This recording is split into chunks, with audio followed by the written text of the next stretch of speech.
वालेकुम वरहमतुल्लाह। Dear students, मैं उम्मीद करता हूँ आप सभी खैरियत होंगे। ये हमारे पास 9th class math Urdu medium के लिहाज से ओल्ड बुक है। जिन स्टूडेंट्स इस दफ़ा सप्ली देनी एग्जाम 2026 में मीन 2026 में जिन्होंने सप्ली देनी उनके लिए पासिंग फार्मूला बताने जा रहा हूँ। आप लोगों ने अच्छी तरह से समझ लेना है। ये हमारे पास इसकी पेयरिंग स्कीम है। पेयरिंग स्कीम के मुताबिक मैं आप लोगों को बता दूँ तो पहले आप लोगों को सिर्फ जर्नल बताऊँ तो आप लोगों ने सिर्फ इस सारी की बुक के MCQs करने एक्सरसाइज के 15 नंबर कन्फर्म 100% बता रहा हूँ, इन्हीं में से आएंगे। 15 नंबर यहाँ से कन्फर्म कर लें। 8 नंबर का मसला आना है, चैप्टर नंबर 12 के मसले कर लें जी। यूनिट नंबर जो 12 है इसके मसले कर लें। आप लोगों के 8 नंबर यहाँ से कम रहे, कितने आगे 23।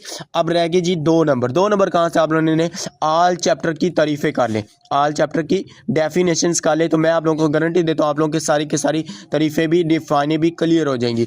अब वो तकरीबन ज़्यादा से ज़्यादा देखें तो तकरीबन हम कम से कम भी लगाए ना तो 12 से 14 नंबर की तारीफें आती। तो 23 और 14 करें जमा तो इसके कितने बनते हैं जी 37। तो 37 नंबर से आप लोग इजीली पास हो सकते हैं, अच्छे से अच्छे नंबरों से पास हो सकते हैं। अगर आप लोग चाहते हैं कि सर ऑल डेफिनेशन के मीन इस चैप्टर की पूरी बुक की आप लोग तारीफें बता दें, कौन कौन से मोस्ट इंपॉर्टेंट था कमेंट्स में बताएं। इंशाल्लाह उसके ऊपर भी आप लोगों को अलग से वीडियो बना के अपलोड कर दें जी।